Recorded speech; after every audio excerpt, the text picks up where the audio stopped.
The top 10 storylines you need to know about heading into spring training. Pitchers and catchers report today. Kiké Hernández is back. All that more coming up next on a jam-packed episode of Dodgers Dugout Live. It's time for Dodger baseball. Welcome to Dodger Stadium. This is the golden age of Dodger baseball. The Dodgers are building a dynasty. You got it, Warrior Parade. We got it, Parade. The Dodgers punch back and head to the championship series. Ohtani starts the 50-50 clock. Mookie magic. Freeman hits the ball to right field. She is gone. Start the party, Los Angeles. Your Dodgers have won the World Series. Think blue, bleed blue, and I'm out.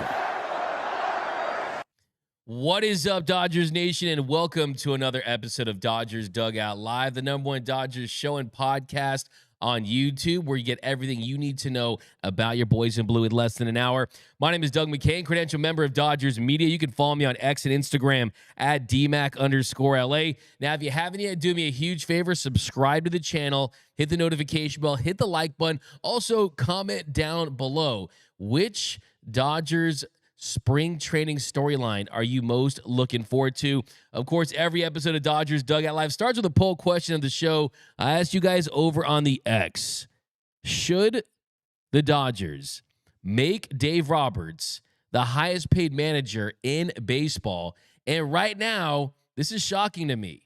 Just 80% of you say yes, while 20% of you say no. Clearly, the Fire Dave Roberts crowd somehow, some way exists. Of course, we want all your comments, all your thoughts on all things Dodger baseball down below. We're going to feature them throughout the show on the screen. Also, we'll answer all of your questions during the 7th inning stretch. We got Tony Taters rocking with us today. We got Noel Sanchez, Young Lotto rocking with us. But guys, of course, every episode starts with the leadoff.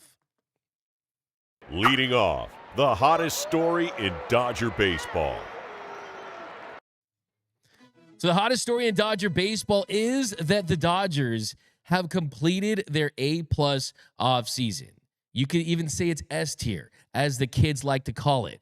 What Andrew Friedman and this organization, what they've done this offseason, following up committing $1.4 billion last offseason, winning a World Series championship, to be as aggressive this offseason as they were last offseason, speaks volumes about this organization's commitment to winning. It's all gas, no brakes for Andrew Friedman and this Dodgers front office. They could have easily said, we won a title, we have Shohei Ohtani, we've got Mookie and Freddie, we got Glassdown Yamamoto. But what they do, they went out there and they still got the best starting pitcher that was available, in my opinion, in Blake Snell. You got the best reliever that was available in Tanner Scott. You went out there and you got more players that could help you that aren't superstars right now, but they're guys like Michael Conforto that helps you increase your offensive production in the outfield. A guy like Kirby Yates that, when he's right, he's as nasty as anyone coming out of the bullpen. He can also get you saves in big spots as well. You add that. You bring key guys back. That cannot be overstated.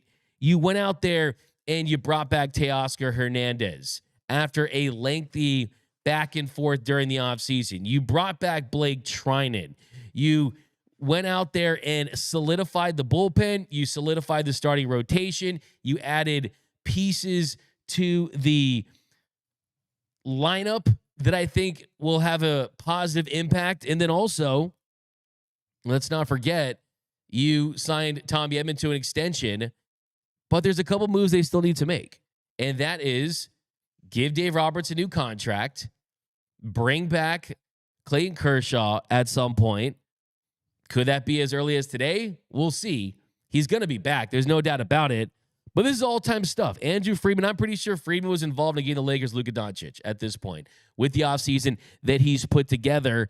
And let's talk about Kiké, because I know a lot of you guys were a little worried just because of how close we were getting to spring training, that maybe he would sign with a team like the Yankees. I told you again and again this offseason, everything that I was hearing was that Kiké Hernández would be back, and it was only a matter of time.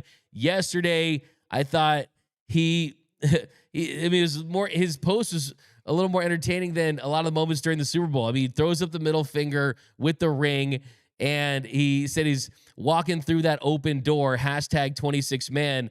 Of course, that's a reference to Andrew Friedman saying at Dodgers Fest that the door will never be closed to Kiké Hernández. And we talked about it yesterday. I mean, the regular season numbers for Kiké, they don't make you want to run out and buy his jersey and tweet about him and post about him, talk about how much you love the Banana Man, because they weren't great. I mean, hit .229, was 17% below league average with an 83 weighted runs created plus. But it was that final 2.5 months of the season after he saw the optometrist, a 112 weighted runs created plus, turned his season around. And then it was what he did in the postseason. 13 postseason games, hit almost 300, had a 129 weighted runs created plus, hit the bomb off of Yu Darvish in Game 5 of the NLDS.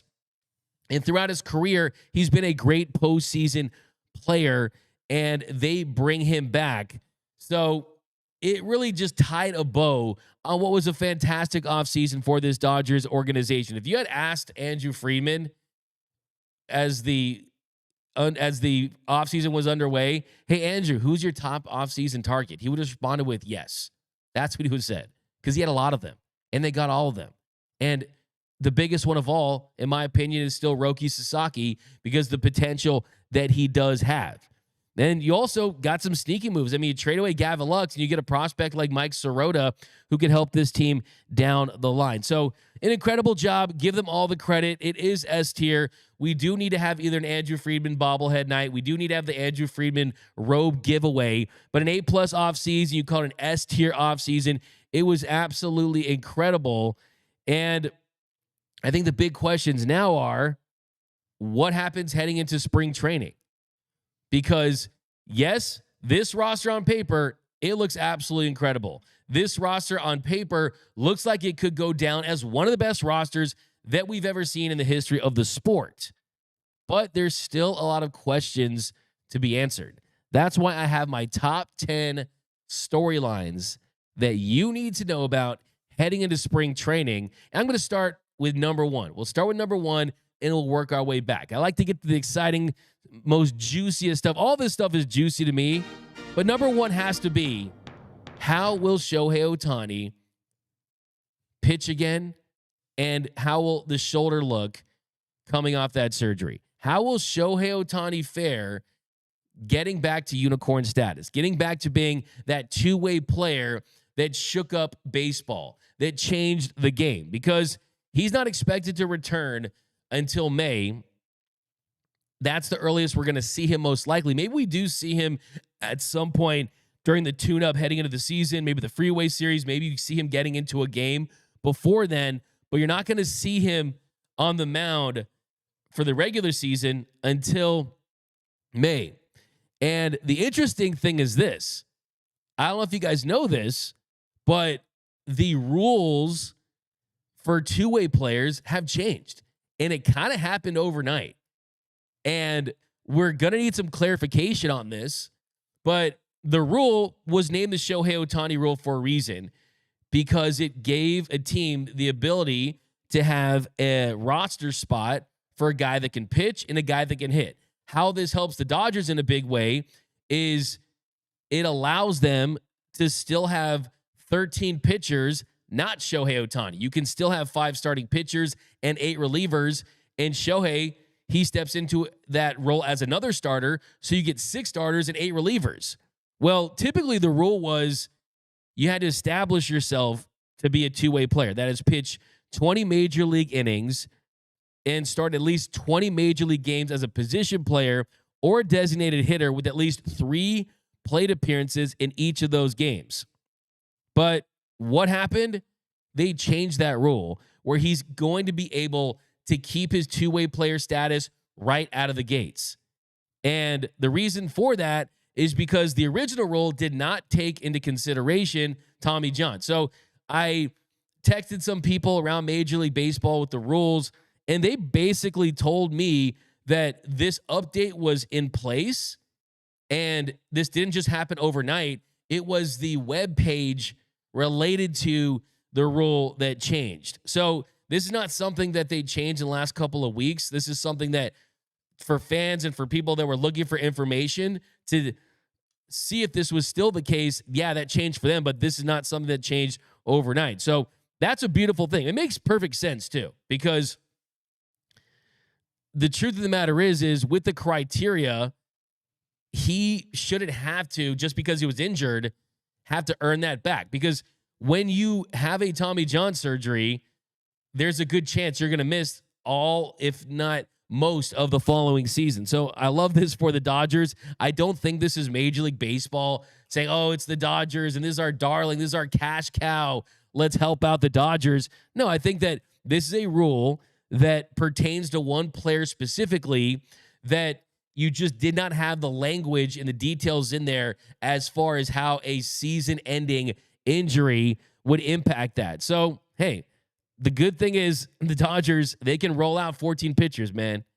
And the big question now, though, is how does that six-man rotation look early in the season? Because pretty much you can have a pseudo six-man rotation to start the year because you have days off. You can throw in a bullpen game. But I think this gives an opportunity for one of those younger players that are still trying to have an impact on this team, we'll talk about in a second here, that can be a part of this rotation to start the year and see if you need depth. If a guy goes down, which of those guys is going to step up with the names like Tony Gonsolin and Dustin May and Bobby Miller. Ben Casperius could get some run. Landon Knack could get some run. So they still have a lot of talent within this organization. But that's number one. That is number one. Like I said, when Shohei Ohtani toes the slab for the Dodgers at home for the first time, it's going to feel like a postseason game. It is going to be more electric than the Diamondbacks versus Rangers World Series, just because it's going to be the first time he'll be pitching in front of 50,000 Dodgers fans. And if he can pitch like an ace, like he was before having a second major arm surgery, that changes everything. That changes what this team looks like for the remainder of the year. That changes what this team will look like in the postseason. And also, just from an entertainment standpoint, you're seeing a guy do something that no one does, right? I mean, it's a guy that plays defense, essentially, because the pitcher has the ball and has offense. He created the 50-50 club. So I can't wait to see it. I mean, imagine if Aaron Donald and Aaron Rodgers were the same player, right? I mean, that's essentially what Shohei Ohtani is. There's not one player in the NFL. There's not one player in the NBA. There's not one player in soccer that is doing anything as unique as Shohei Ohtani is doing in Major League Baseball. And we get to see that for the first time this year. He's in his own class right now when it comes to athletes on planet Earth. But next storyline I'm looking for, Roki Sasaki. I want to hear that sound because I want to hear a lot of strikeouts. I want to see a lot of strikeouts, a lot of big punch outs. And everyone's going to be looking at Shohei to start the year, but I think all eyes will also be on Roki Sasaki as well, because he's not even on the 40-man roster yet. He is the most highly touted, heralded pitching prospect since Paul Skeens. And Paul Skeens last year, he delivered. If Paul Skeens had pitched a full season, he would have ran away with the Cy Young Award. So last time Major League Baseball had a pitcher that had this much hype surrounding him, that pitcher captured the imagination of the entire sport. So maybe we do see Paul Skeens in Dodger blue in the form of Roki Sasaki. And it's the stuff. It's the stuff that you're looking for. It's not just how dominant he is. It's how does that stuff look the moment he steps onto the mound? Because let's not forget, when Shohei Ohtani was being courted by teams and he was looking for his home in Major League Baseball, he gave them all a homework assignment. He said, how do you improve my velocity? So the Dodgers clearly aced that homework assignment. And the question is, do we see a Roki Sasaki that is throwing triple-digit heat?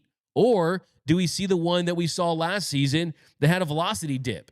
Because if we're seeing 102.5 mile per hour Roki Sasaki with a splitter that has a chance to be the best splitter in the sport the second he starts his career, we're probably going to see a Rookie of the Year and someone that can compete for the Cy Young. So this is a massive, massive development, because if he doesn't realize the potential in year one, he's not that ace, and Shohei Ohtani isn't pitching like he's this all-world pitcher like he was before the injury, then you're looking at guys like Tyler Glasnow and Yamamoto that have had injury issues. Blake Snell that's had some injury issues. So a lot of these starting pitchers, for as great as they are, there's a lot of questions about them. For as dominant as each of these guys are in this rotation, there are injury concerns with all of them.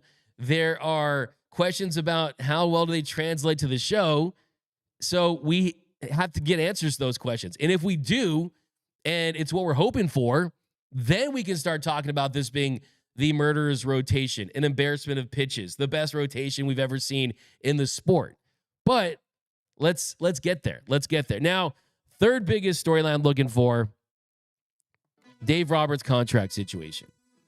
Because I think that Dave didn't put too much pressure on the organization, because he knew that they had a lot of work to do this offseason. Retaining guys, pursuing guys, big veteran free agents, prospects like Roki Sasaki, retaining players. So I don't think Dave wanted to get in the mix with that, because he didn't want to be a distraction. He didn't want to put pressure on them.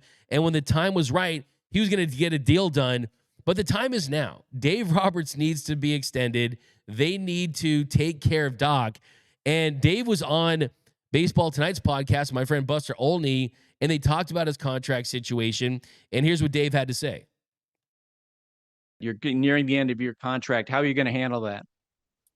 You know, I think that we have just started talking, and so I think for me is I'm hopeful, but I'm going to focus on winning games. I'm going to focus on getting better as a manager, getting our guys prepared for opening day for this great season to win another championship. And hopefully everything takes care of itself. But it's about value, and I just love this organization. But yeah, you want to feel your value, absolutely. So Dave Roberts' value is tremendous. Is absolutely off the charts for this team. It's tremendous, the role that he has as far as maintaining that clubhouse culture, putting guys in spots where they can have success, the ebbs and flows of a regular season, dealing with the media. Let's not forget, this is a manager that is a massive celebrity in another country at this point. Dave Roberts was born in Okinawa, Japan.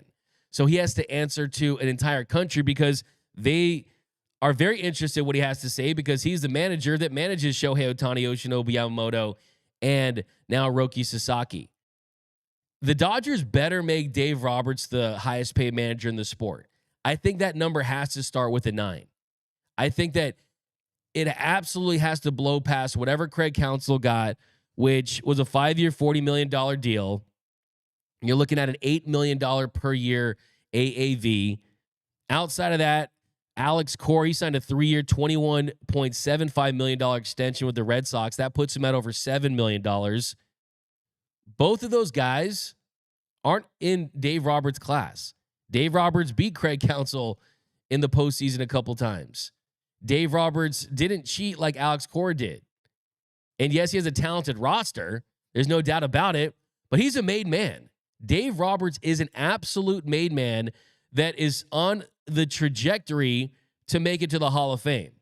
We're not talking about a manager that is just, oh, I'm a good player manager, I can steer this ship. No, we're talking about a guy that is going to have his number retired. We're talking about someone that has 2 World Series titles. It should be 3, has the best winning percentage of any manager to start his career, and has navigated a lot of controversies, has navigated a lot of tough moments, whether it be what happened with Trevor Bauer, with Julio, with Shohei Ohtani last year. This team was always able to stay laser focused and get it done in the regular season, and now they've shown they can get it done in the postseason, a full 162-game season, when they were down starting pitchers, when they didn't have a fully healthy roster. So Dave Roberts needs to be the highest paid manager in the sport. Lifetime contracts, I never go that far, but I do think that Dave Roberts is in a position where he can manage this team for as long as he wants. I wouldn't be shocked to see a 6-year deal, $9+ million per season. And I really hope that Dave Roberts doesn't look at this and say, okay, I have a great roster. I'm happy. I'll take less. No. None of this money for Dave Roberts counts against the CBT. They don't have to pay the luxury tax for Dave Roberts. They can pay him as much as they want. It's not going to impact that 110% surcharge that the Dodgers will have to pay, which is going to be over $121 million at this point. No, it doesn't impact that. And two, if I'm a manager around Major League Baseball, I'm telling Dave Roberts, get your paper up. The more you sign for, the more we're going to get. Because baseball managers aren't viewed like football coaches, like basketball coaches. They don't bring a system in necessarily, right? There's not a manager that's running their offense like the Rams run Sean McVay's or a Kyle Shanahan offense or anything like that. That's not how it works in Major League Baseball. There's a lot of intangibles involved, a lot of stuff that you just can't quantify, but you know when you see it, and he certainly deserves it. So I think that he absolutely 100% needs to be the highest paid manager in the game, and I hope it comes early on in it. By the way, we got a big super chat from my man Dino's 5150 saying Roki of the Year, dropping $99.99. Roki of the Year. Man, Noel, we got to get those shirts made. No, facts. You really Next do. up. Man, That'll be the next. Can't wait to see him. Hopefully for after spring training, we got you. Absolutely, for sure. What else we got here? We got, I like this from Jorge Galeno. Dave was one loss away from being fired in the Padres series to being a Hall of Fame manager. I think I've heard someone say that. It's the guy on the show, right? I mean, there's no doubt about that, right? And you're absolutely 100% right. Give you a nice home run shot right there. And look, I mean, Antonio, you've seen some managers, bro. Like, we've lived through Davey Johnson and Jim Tracy. Grady Little. Don Mattingly. And it feels like Dave Roberts doesn't get the love that he deserves just because of how talented this roster is. Oh, yeah. I mean, I remember the days just last year, fire Dave Roberts. All those comments have gone down for sure. And obviously this World Series, and he's been close for the past couple of years, but close doesn't cut it. But I'm just glad that 2024 finally happened, and he deserves that pay raise. And, give him $10 million a year and 20 Dodger dogs, just like Stephen Blevin said. Why not? I love it. Yeah, I mean, if you're going to give him 10, for sure, we can do that. We can absolutely do that. Okay, next big storyline, the closer situation. And Dave Roberts, he said yesterday that Tanner Scott is going to get the, quote, brunt of the closing opportunities to get the most saves this season. Now, I do have a theory on this one because I speak fluent Dave Roberts, and my guess is that he said this just because he knows that he's going to be bombarded with this question a million times throughout spring training. It's kind of the low-hanging fruit in baseball media. Hey, who's the closer? Can he be the closer? Who's your closer? I still think that Dave Roberts is going to play matchups. Last season, the Dodgers didn't have a closer with over 20 saves. Evan Phillips had 18 saves that led the team. And yes, the reason for that is mainly because he was dealing with an injury. But the days of seeing 50-plus saves or 40-plus saves for this Dodgers team, they're gone, in my opinion. The all-time saves in a season, Eric Gagne, 2003, had 55. He had 52 in 02. Kenley had 47 in 2016. Gagne had 45 in 04. Kenley had 44 saves in 2014. Then we got guys like Todd Worrell, Jeff Shaw. Who remembers Jeff Shaw? I remember that trade from the Reds way back in the day. But the point is, they're not going with this tried and true 30 to 50 plus save type of guy. That's just not what this organization is built on. But the good thing is they have tons of options. They have tons of options and capable arms. And if Tanner Scott finishes with the most saves, I would not be shocked. That is most likely what's going to happen because you gave that guy $72 million. And he has a 2.04 ERA in his last 150 innings of work, a 2.53 FIP, 34 saves and 40 chances, a 31.3% strikeout rate. Does have that 10% walk rate, which I think he's going to improve upon. But I think this bullpen reminds me of those Yankees bullpens that had Mariano Rivera and Wetland. You got two righties that can absolutely get the job done. You really have three lefties that get the job done in Tanner Scott, Alex Vesia, and Anthony Banda. Brusdar Graterol is going to be back at some point. We'll see if Dustin May gets an opportunity. We'll see if Tony Gonsolin even gets an opportunity to fit into this bullpen to pay on injuries. I think Ben Casperius is a name that people are not talking about enough. He's got life on that fastball. He flashed last season. He got better this offseason.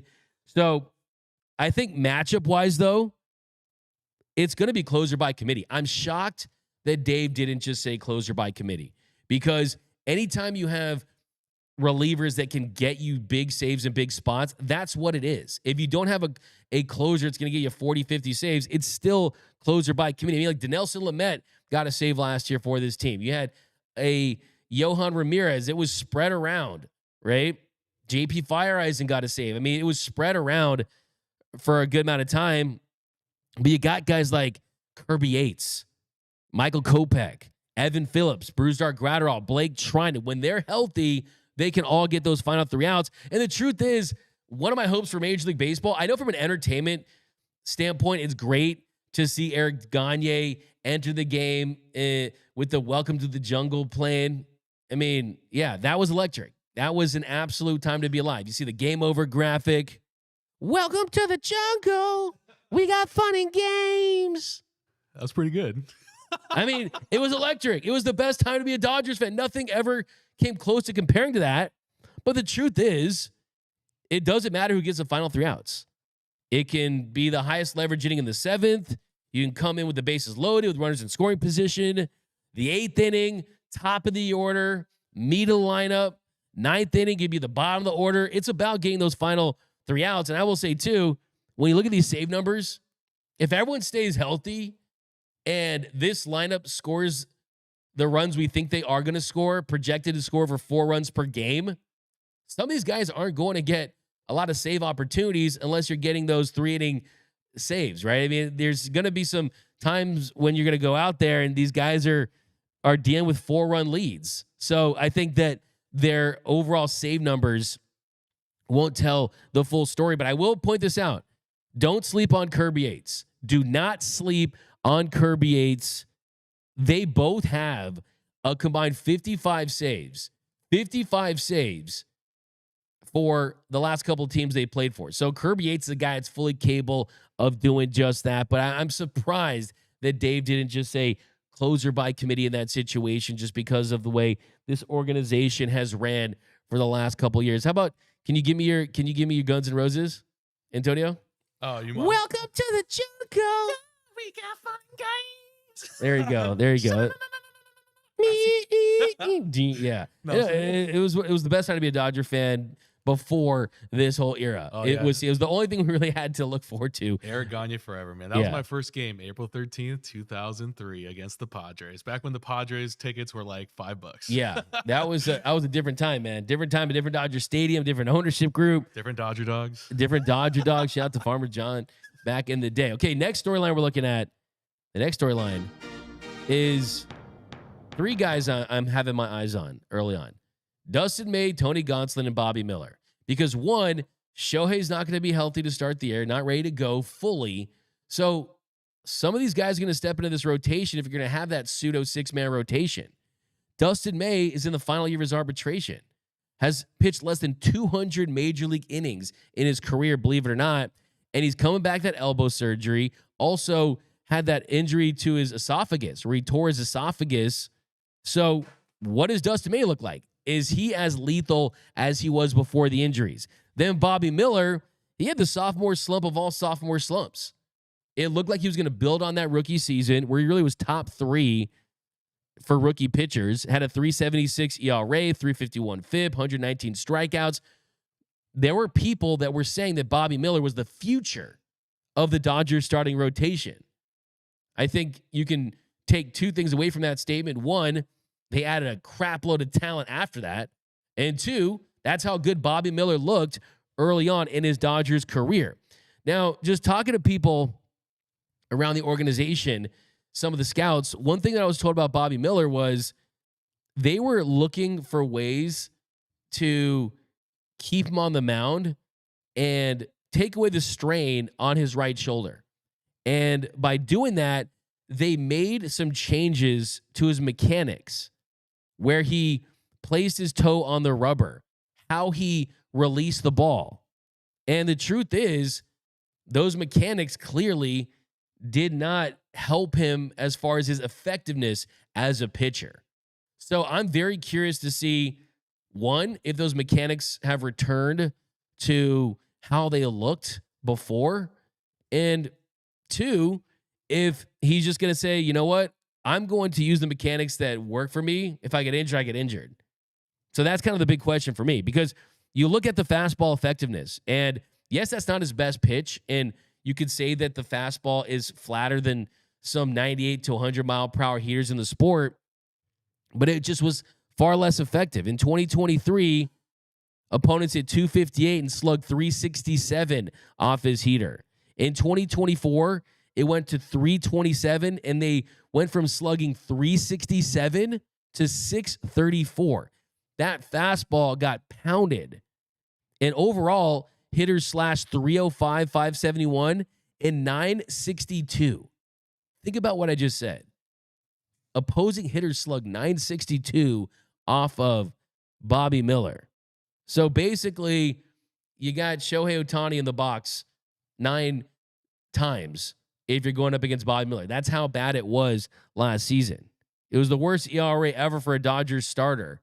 So I think that as bad as that is, it actually makes me encouraged, just because guys don't fall off that much unless they're dealing with an injury, unless they made some significant changes to those mechanics. And I think the potential is still there for him to be a effective starter in this organization. So if I were you guys, I would be weary of writing off Bobby Miller, because the talent certainly is still there. And Tony Gonsolin, the same thing. I mean, I think Tony, it's all about staying healthy, finding a way to have that split change be effective, making sure he's pounding the zone with strikes, not nibbling, and making sure that when he's attacking hitters, he's doing it like he did when he made that All-Star appearance. And that was not being afraid to challenge guys in the zone. So look, it's understandable to not be thinking too much about guys like Dustin May, Bobby Miller, and Tony Gonsolin, just because of all the talent that is on this roster. But you're going to need guys like this throughout the course of a 162-game season, especially when you consider some of the injury issues and the questions we talked about for some of these starters here. So looking at those guys in a big way too, because that's kind of the lifeblood of this organization, is developing starting pitching. So we'll see how it translates. Next storyline I'm looking at is second base. Who's taking that second base spot? Is it going to be Ha-Seong Kim? Is he going to be able to hit righties and lefties, field at this level, use his speed on the base paths, or does he not even make the opening day 26-man roster because you're keeping Chris Taylor, Kiké Hernández, and Andy Pages? So second base is going to be one of the more fascinating position battles. One of the only position battles, quite frankly, for this team. Because Dave Roberts is going to have to decide, can he trust a rookie from the KBO to hit against big league pitching? I talked to Ha-Seong Kim, and the thing he told me was velocity. That's the first word that came out of his mouth, is, can I handle big league velocity? I think he can. I think that his swing is going to translate. It'd be one thing if it was a guy come from the KBO that you were hoping to hit 30 or 40 or 50 home runs and using that slug. We know that Ha-Seong Kim, that power just didn't translate. But we're not hoping that he hits 20, 30 home runs. We're just hoping that the bat to ball can translate. That's why I have a little more faith in that than a guy coming over, facing better pitchers and hoping for the long ball. That's just not going to be the case. But I do think there's a world where he can have success at the plate. We know that he's a great fielder and a great base runner. He can take advantage of that. But if he doesn't, where does it go? Is it he's not on the 26-man roster, or is it he's on the 26-man roster and we're platooning him and he's not in the lineup against left-handed pitchers? And in that case, Tommy Edmonds at second, and Andy Pages is in center. And then what does that mean for Kiké and Chris Taylor? So we're going to find out how this team truly views Chris Taylor early on during spring training, because you still owe him $15 million. He has an option. He does have an option that's not a big buyout for the 2026 season. Chris Taylor's contract, he got around $13 million with the luxury tax number is $15 million, but you basically pay him $13 million, and he has a $12 million club option with a $4 million where they can buy it out. So you're looking at, if the Dodgers don't want him, they'll be fine with that. But could you DFA him and pay down some of that money with a trade? Do you still get crazy for the Nolan Arenado trade, which I know that some people are sick of talking about, but I do think that if you were going to trade for Nolan Arenado, it would require finding another destination potentially for Chris Taylor, paying down some of that money. The money that the Cardinals would pay down in that contract, you could view as paying down that money in the Chris Taylor contract, or do you have to move off of Chris Taylor and Max Muncy just because moving Max Muncy to second base could give you some issues because we're in this different era with the restriction on the ship? Do you really trust second base for Max Muncy? Do you trust Max Muncy with the keys to that position due to his kind of lack of lateral movement in a middle infield spot? I still think that they're probably pretty much set with this roster where they're at, but we saw AJ Pollock traded for Craig Kimbrell late during spring training. So I would not ever rule things out with this Dodgers organization. But second base is going to be fascinating. It truly, truly is. And it really starts with Ha-Seong Kim. What can he do with that position? I don't think that Kiké is a guy they want to plug in anywhere full time. Just look at last year. Muncy goes down. He goes to third. He started 60 games at the hot corner. You also saw him in center field during the postseason. So they're going to stay nimble with him, but that is a major, major question. Then another storyline, you go to the other infield spot. How does Mookie Betts look with a full offseason under his belt playing shortstop? How does he look? Does he figure out a way to play at a league average level at the most demanding position on the diamond outside of catcher? Does he find a way to do that? Because if he does, then you're looking at, I think, one, a MVP candidate who could potentially challenge his own teammate Shohei Ohtani, and two, quite possibly the most valuable shortstop in the sport, depending on if he hits at the level that Mookie Betts typically hits with. But last season, a -3 outs above average at shortstop. The throws, I think, are the thing you're going to be looking at, because Mookie's a guy that arm strength wise, it was above average in the 55th percentile, but can he look like a big league shortstop? I would not bet against Mookie. I talked to Andrew Friedman about this during the winter meetings, and he told me, hey, I'm not betting against Mookie. We're going to give him every opportunity to go out there and be an everyday shortstop. And people, I think, are going to get caught up in, oh, he's not this great shortstop. Look, Corey Seager wasn't a great shortstop, but he could hit, so you forgot about it. Trey Turner wasn't great at shortstop either, but he could steal a lot of bases. The offense was there. You forgot about it. All you need is something close to league average. And then when you consider what he does with the bat, you're feeling great about that. You're feeling excellent about the fact that he's an above average shortstop. And if they don't have to worry about shortstop for the entire season, that means Tommy Edman can be a guy that you can take advantage of his versatility. You can feel good about the fact that Tommy Edman is an above average center fielder that can do some damage at the plate occasionally, but also can be a consistent bat. So that's a major, major storyline. I mean, you just do not see that. You don't see superstar right fielders who they've set the standard at their position as a corner right fielder, make it to shortstop north of 30 and take over that position while still hitting. I mean, it just doesn't happen. That's why it's funny how this would truly be the biggest storyline for any other team not named the Dodgers. And I will say, when I talked to Mookie about this at FanFest, he said the goal is still to win a Gold Glove. The goal is still to win a Gold Glove And I'm not going to throw out a hot take and be like, oh, Mookie is going to win a Gold Glove at shortstop, because that would be one of the more phenomenal feats that we've seen in recent memory. But the fact that this dude wakes up every day with that in mind shows you how he's wired. And I do think that Mookie Betts is going to figure it out at shortstop, just because I trust the player. I trust the work ethic. I think that they're going to, from a position standpoint, do everything they can to optimize where he's at on the diamond. And the good thing too, they got the Apple Care. They got the insurance, man, with the highest deductible, right? They've got Tommy Edman that can step in right away and play league average shortstop at the very least. Miguel Rojas can play above average shortstop, can be top 5 defensively. They've got options. So there is an alternative if it doesn't get to that. But coming up next, we got more spring storylines, guys. Pitchers and catchers reporting today. Did you see we actually have maybe we'll get this after the break, Shohei Ohtani rolling up to spring training. He's got the black shirt on. I love the arrival pictures, man. I live for these. But that's coming up next on Dodgers Dugout Live.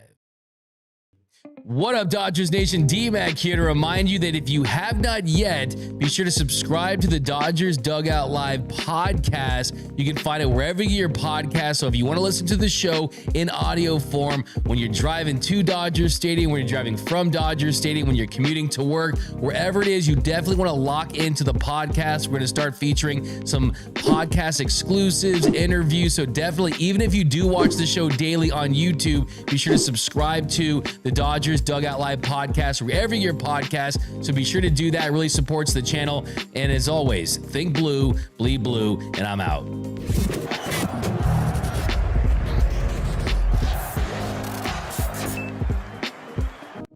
And welcome back to Dodgers Dugout Live, the #1 Dodgers show and podcast on YouTube. Also want to send a special shout out to the people that watch this show every day, listen every day. You guys are what allowed us to hit 115,000 subscribers, and I was talking to Noel about this yesterday. We're going to get a giveaway going for 120K. We're thinking it could be a Roki Sasaki jersey, but let us know down below. What do you want to see us give away at 120K? Noel wants to see a Roki jersey, right? And then we'll have you guys comment Roki of the year. We got to talk to the bosses up above, get it cleared, but I want to do it for you guys. Let's get that shirt made this way. I got to talk to some. I know peeps, know peeps. We'll figure that out this week. But yeah, absolutely, 100%. Be sure to subscribe. And also, if you really, really want to go next level for Dodgers Nation, join the Discord. We're very excited about this. We've worked on it all off season. We didn't want to rush this because we wanted to do it right and make sure that we're giving you guys the best content. And we're going to be at spring training in a few days now at this point, and we're going to be giving you behind-the-scenes footage, exclusive content, at some point some exclusive merch. You're going to be able to call into Dodgers Dugout Live. Hopefully we'll get that popping very soon. Interviews, Q&As, private chats, things like that. So definitely be sure to join the Dodgers Nation Discord server, the best Dodgers community in the game. It's all thanks to you guys, $19.99 for the Dodgers All Access Dodgers Nation. So be sure to join that, guys. Also, subscribe to my new channel, The Big Lead One, where I talk about all sports. We're going to talk about baseball as well, some of the signings, the Super Bowl, all things Dodger baseball you'll see here. But I will hit some Dodger stories there occasionally. I'm working on getting Gavin Lux on the show, some players that are some of my Dodgers players I always talk to a good amount that are on different teams now. So, yeah, go to The Big Lead One on YouTube. Is the biggest stories in sports in less than an hour. So we'll really, really appreciate that. Also, subscribe to the podcast, like we just said, because that is where we're going to be having some exclusive audio-only interviews for moments when they don't allow the cameras inside the clubhouse. Also, just so you know, guys, we were out at Dodgers Clubhouse. The Dodgers Clubhouse is great. The best merch in the game. Shout out to the one in Universal City, but they're all great, man. It's like basically what Toys R Us was as a kid, basically free, but like with Dodgers merch. And our boy Noise by Noel, Young Lotto, who's out there, got a chance to catch up with Kiké Hernández. With Anthony Banda, asked him about Kiké Hernández, and here's what Anthony Banda had to say. This Dodgers offseason has been one of the best we've ever seen after a championship year. One name that I think every Dodger fan wants to see back is Kiké Hernández. How can you describe your experience playing with Kiké this past year, and how special would it be to see him come back to LA? I mean, I think everybody in LA wants Kiké back. But he was phenomenal with me. He made a great impact on me as a player, as a friend. And it was awesome to see him every single day. He brought such high energy, and he definitely brightened my days. You know, I know he did that for a lot of people too. He was also like the very big jokester and everything else like that but when it got down to taking care of business, he was front line of it also. So he was awesome. He was a great teammate. He's definitely top 3 in my category as far as teammates. But yeah, I would love to see him back. I mean, I don't know what's going to happen or anything else like that, but I think all of LA is fighting for that. So definitely. I know he's fighting for it too. So sure. I mean, just wherever he ends up, I hope good health and continue going. So, yeah, you can't find one player on the Dodgers that doesn't love Kiké Hernández and didn't want to see him back. I think based on that smile at the beginning of the interview, it was pretty clear that he knew something, that he was pretty confident that he'd be back in Dodger Blue. I'm curious to see who his other 2 teammates on that list were, though, for his top 3 favorite teammates. I'm guessing some guys out of the bullpen, I have to assume. But now let's get into your questions, guys. All things Dodger baseball. Let me know down below. It could be all things, anything. Is there any questions you got? And then now we're going to give out the comment of the show every 7th inning stretch. So let's see who gets it. But here, coming up next, all things Dodger baseball, all your comments, questions, concerns, drop them down below here in the 7th inning stretch. The 7th inning stretch.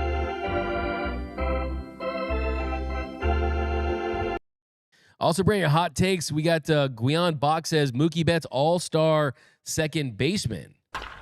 So you don't even think he's going to start at shortstop? I don't know about that. Mookie Magic says Hassan Kim will produce more than CT3 if you give an opportunity. Mr. Classic says Hassan Kim has been working on strength. We've got Beer Sama says, I feel this year will tell whether Bobby Miller is a future dog or a bust.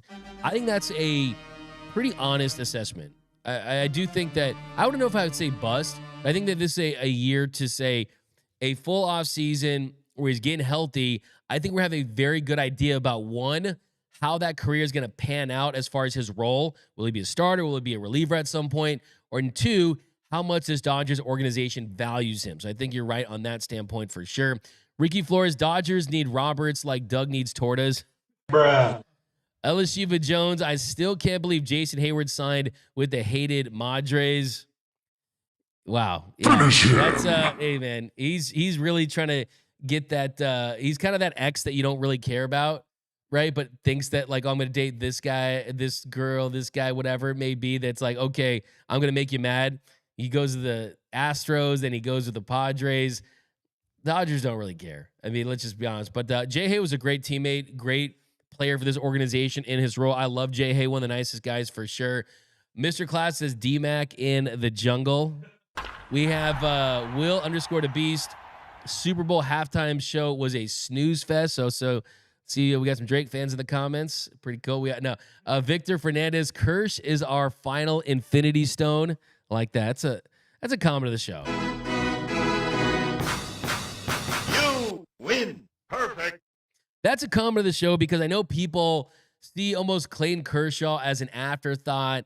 He does feel like he is Woody, and a lot of these guys are Buzz Lightyears, and Andy, of course, Andy Friedman still values him, right? And Andy really looks at this organization as a bunch of players that, yes, has spanned through different eras, but the respect level is still there, not just to what he can do from an on-field performance standpoint, but in the clubhouse. So I love that. I mean, sure, he's not the Infinity Stone that he probably once was, but he's still an integral part of what this organization is all about. Craig Osterberg bringing in who has the first complete game.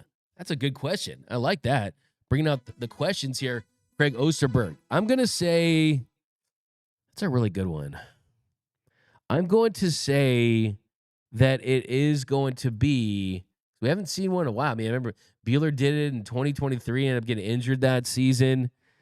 Glasnow I think it's going to be Tyler Glasnow. I think that Tyler Glasnow, they're going to manage his innings towards the back half, but early on, I could see that. I mean, there's a chance we don't even see one, but if I had to pick, I think I have to go with him. We got Skibido Gaming. Hey, Doug, new song to be played at the next World Series. Gangsta, Dodgers Nation, West Side Connection. I like that. I like that. Give you a nice one. LSU with Jones. We need Rojas working for the Dodgers after he retires from playing baseball. I like that take too. That's for sure. And he said on the show that he wants to be a manager one day. So I would love to see that too, for sure. But maybe he can learn from Dave and then manager somewhere else and then kind of work his way back in the organization. But Dave Roberts is going to be the Dodgers skipper for the foreseeable future. And I think that Dave Roberts, when he retires, you're going to talk about him just like we do Tommy Lasorda and Walter Alston and guys that have been Hall of Fame managers for this team. And he's got to get his paper up, man. Get your bag, Doc. Drew, we got Jesse Gonzalez, who's going to pitch a no-no. My prediction there is Blake Snell. We have Mookie Magic Miller will bounce back with mentorship from guys like Snell, Rookie of the Year, Mr. Classic. No Shohei pitching till he's really ready. It's a good point. The Dodgers have the luxury of doing that. A.U. Potter, Dave has so many weapons to maneuver this season. He does. Dodgers, Showtime. I think Ohtani needs another 1 year to recover from Tommy John surgery. John says Enrique, 808 OPS with glasses, 545 OPS before glasses. Yeah, I mean, there you go. I mean, we talked about it yesterday on the reaction episode. He was a different hitter. I mean, he was at a 112 weighted runs created plus after. So hopefully that translates to this season and that you get a full season with that version of Kiké. I mean, had Kiké had a full season last year and performed like he did in the playoffs, I think there would be better offers out there for him. And at some point, as much as he loved the organization, maybe he would have considered it. So it's something to think about. Bring back Kershaw, please. You want a little Dodger for life? Ben Conspiracy will have the no-no this year. That is a very, very hot take. That's an extremely hot take from Matt Leiter. Russ Yankee, Robert, he's clearly the best manager in baseball. The Dodgers have the money to pay him for sure. Droopy Dog says, should we trade or keep rushing? Maybe he can play twice a week. I think that you don't consider trading him right now just because he hasn't even made his debut. And I think that he could fit into what the Dodgers need next season because Michael Conforto is signed to a 1 year deal. You need outfield production, but then also you need a backup for Will Smith. And Will Smith is someone that I think could take less time out there as his career goes. Austin Barnes probably will be gone. Dalton Rushing can be that backup catcher that can spell Will Smith and also can play corner outfield in the left field as well. So a lot hinges on his offense. If Dalton Rushing can hit, then the offense will carry his career. So it's just about passable defense and really good offense if you are Dalton Rushing. Russ Yankee Roberts, he's clearly the best manager in baseball. John Durer, anything less than 120 wins is unacceptable. They give that a bruh. He's got some A++ off season, A++ season. Timmy, I don't think Brent Honeywell is coming back.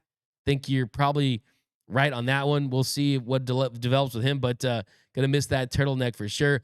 Jose Torres Roberts deserves his payday. Not an easy job, and despite what people think or say, he has been a great coach, 100%. But coming up next here on the walk-off, the Yankees fan that assaulted Mookie Betts got a very interesting package in the mail.